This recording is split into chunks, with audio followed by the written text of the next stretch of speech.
พี่น้องมาเบิ่งพี่น้องมาเบิ่งตู้เย็นข่อยมันแข็งซีซองไปจ่ายตลาดมาวันหนึ่ง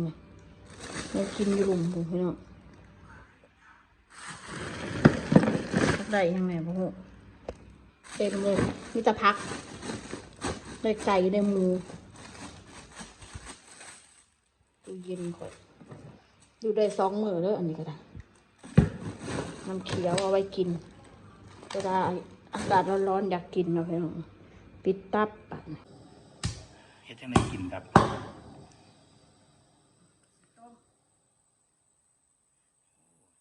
มันได้ไข่มันก็ซื้อตัวน้อยหน่อยตัวใหญ่มันบ่มีเนาะ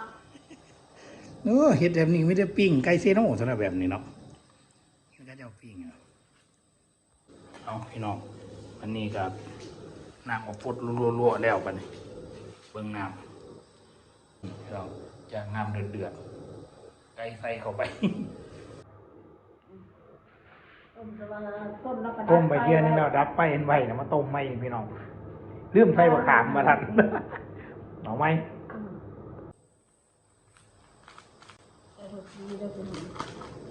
ค่าเห็ดหันเห็ดหนีก็เลยดักเนี่ยต้มไว้จ้าพี่น้องคำแล้วเห็ดกับเขายังบ่แล้วยังเห็ดอยู่ไปสิมาตอบคอมเมนต์FC สิว่าอยู่ว่าละ FC นะแม่ดอกอันทางกินเยอะมากไหมแล้วก็ได้พิมพ์ใส่คนพิมพ์มาแล้วไปตอบคนไปแล้วก็ตอบข้ามมาอีกเพราะมุ่งวันนี้ผมเลยบอกเลยบอกไปเติ้งช่วงคุณหมอมาเลย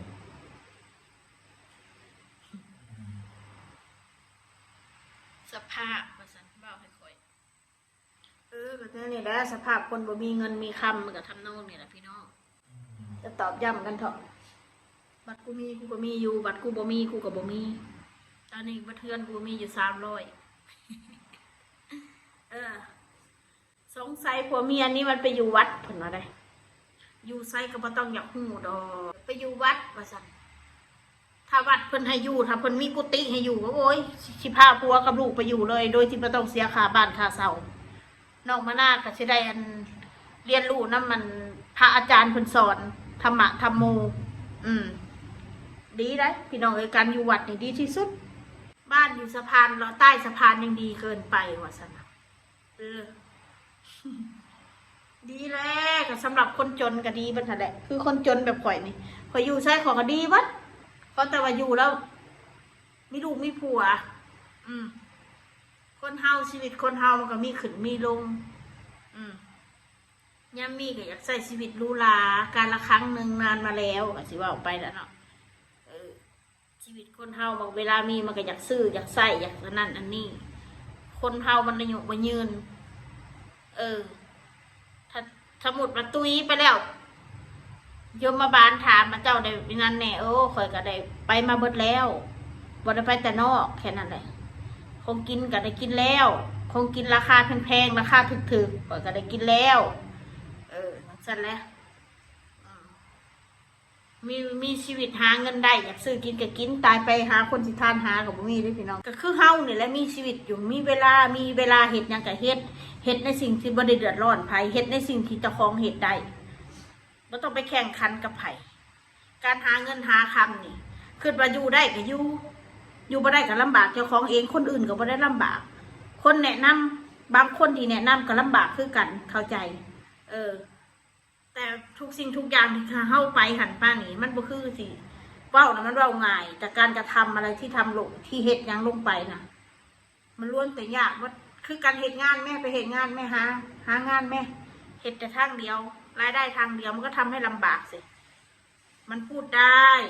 ไม่ใช่หาพูดได้ปั๊บการหางานคนที่เขาหางานซ่องอยู่ในประเทศนี่เยอะแยะ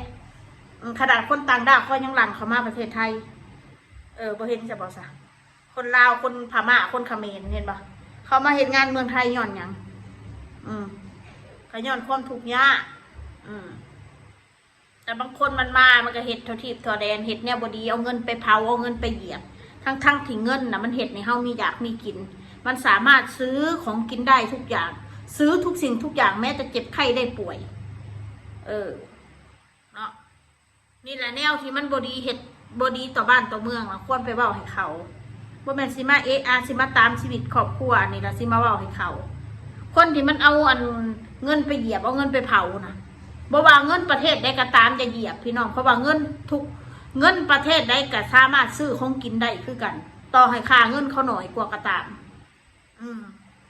ค่อยนี่บ่สนับสนุนกับคนที่มาเหยียบเงินเหยียบคำหรือว่าเผาเงินเผาคำค่อยคือว่าเงินน่ะมันเป็นสิ่งสำคัญสำหรับกับมนุษย์ถามว่ามันซื้อได้ทุกอย่างบ่บางอย่างมันก็ซื้อไม่ได้ แต่ถ้าขาดเงินมันก็อยู่ไม่ได้คนเฮานะเงินคือปัจจัยหลักคนสิเทียงได้ว่าผู้ใดว่าเงินมันบ่ดี เงินดีสำหรับมนุษย์มีเงินมีเพื่อนมีฝูงบ่มีเงินกับสมมาตัวหนึ่งบ่มีเงินไปขอกินนะไม่ขอนะไม่แบ่งนัวเขาสิซื้อเขาสิให้บ่เขาสิถามนะมึงมาแต่ใส่คนเฮานะเงินมันสำคัญกับมนุษย์ แต่มันกระทำมาสามารถซื้อยังได้ทุกอย่างบ่เรื่องบางเรื่องกับบ่สามารถซื้อได้มันเป็นคุณค่าทางใจทางจิตใจ แต่ความว่าเงินเนี่ยมันเห็นแต่คนมนุษย์เฮามีความสุขมีเงินไม่พอมีชื่อเสียงยังไม่พออยากมีอำนาจอยากคุมคนเป็นเจ้าคนนายคนแบบเป็นนายคนจ้างคนมาเฮ็ดให้บริวารทาสผู้รับใช้ทั้งหลายแต่ถ้าตัวคนเฮานะความคิดแม่นบ่ล่ะพูดควรไปหาด่าคนที่เขาเอาเงินเอาคำไปดูถูกดูหมิ่นไปเหยียบไปเผาเงินพุ่นประเทศเขมรพุ่นเห็นบ่เขาเฮ็ดนะชุมบดีอันนี้ว่าเฉพาะชุมบดีเฮาบ่เว้าไม่เมารวมคนเขมรเขาคนดีก็มีทำมาหากินในบ้านเฮาผู้เขาหักประเทศไทยประเทศลาวก็มีเขมรลาวน้องกันเองบ่ทันได้พี่น้องว่าเฉพาะอันซุ่มตีมัน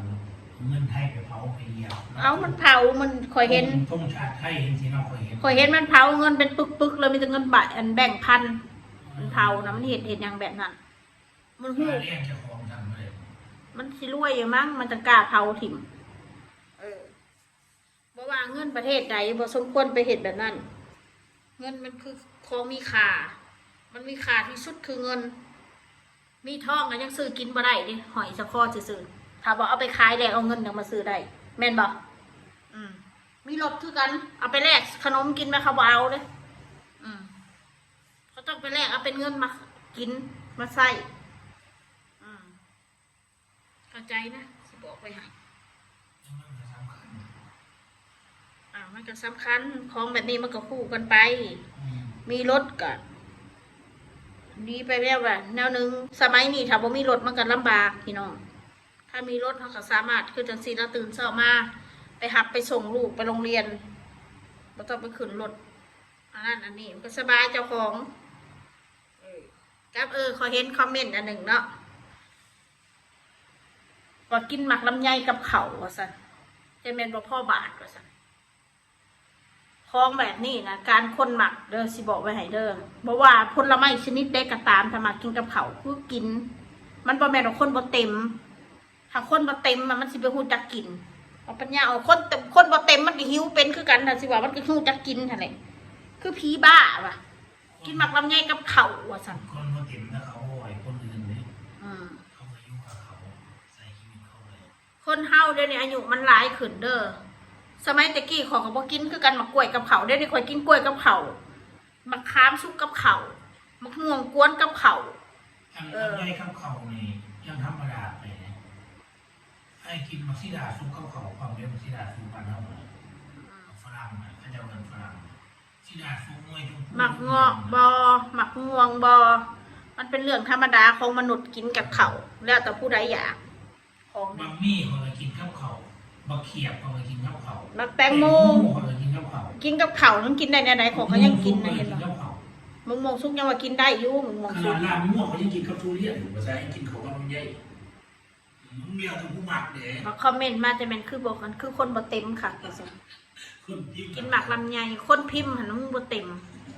มึงนั่นแหละบ่เต็มกูสิบอกว่าให้ซะเด้อทุเรียนหมอนทองกับลาบม่วงเขาไปกินมาแล้วมันประแดกเด้อซะเขาเจ้าตอนประแดกมาอยู่สื่อกับมาสีกินน่ะ น้องพี่น้องเนาะมักมาได้ก็กินแบบนั้นอย่าบ้ากันถอดคองมาเลย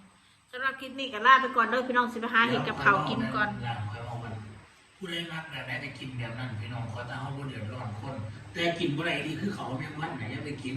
อันนั้นยังเป็นทหารเหมือนกันกินเขาแมงวันหัวเขียวนั่นคือคนยังเป็นคอยสิทอดแมงขี้สาบให้เจ้ากินเคยกินบ่แมงสาบเอาไปเอาเก็บแล้วไปเจอใหม่คลิปหน้าสวัสดีค่ะ